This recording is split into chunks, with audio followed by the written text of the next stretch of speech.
Hilary Mantel authored 17 books, but it was her trilogy of historical fiction based on the life of England's Thomas Cromwell and King Henry VIII that brought her worldwide fame and acclaim.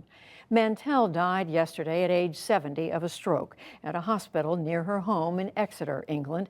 The NewsHour's Jeffrey Brown sat down with Mantel in 2015. At the time, she had published the first two novels of the trilogy, Wolf Hall and Bring Up the Bodies. The former was being adapted for both a PBS television series and for the Broadway stage. Here's an excerpt of their conversation. It's part of our arts and culture series, Canvas.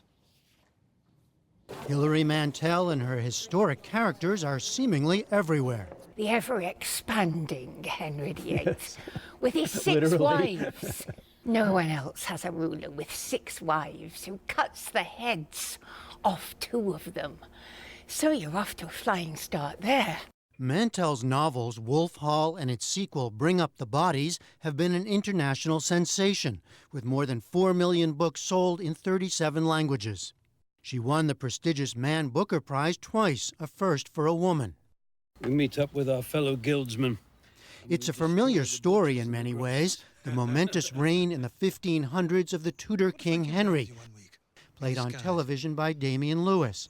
A king should show himself sometimes, don't you think? Basking in power but needing a male heir, cutting loose one wife in favor of the young Anne Boleyn, only to cut her head off when no son is produced.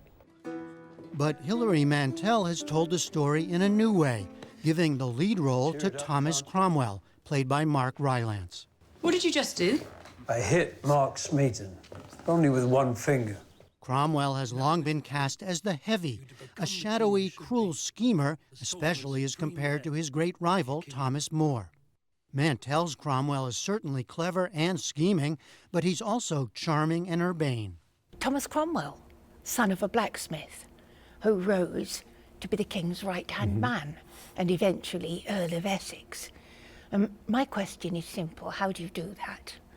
What kind of a man in that hierarchical, structured society can break through all the social layers, all the factors stacked against him, and climb so high?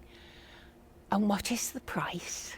You looked at the history and you said, this is wrong, the way he's been portrayed? I thought it was a lot more complicated and nuanced than the popular picture of Cromwell. I wanted to put the spotlight on him. And I wanted to ask my reader or our audience, well, what would you do if you were him? Just walk a mile in his shoes and then see what you think. Mantel says she grounded her fiction in years of research. I think that an imaginative writer for stage or novel has still has a responsibility to their reader, and that responsibility is to get the history right. You want to do that?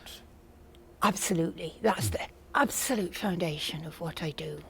I begin to imagine at the point where the facts run out.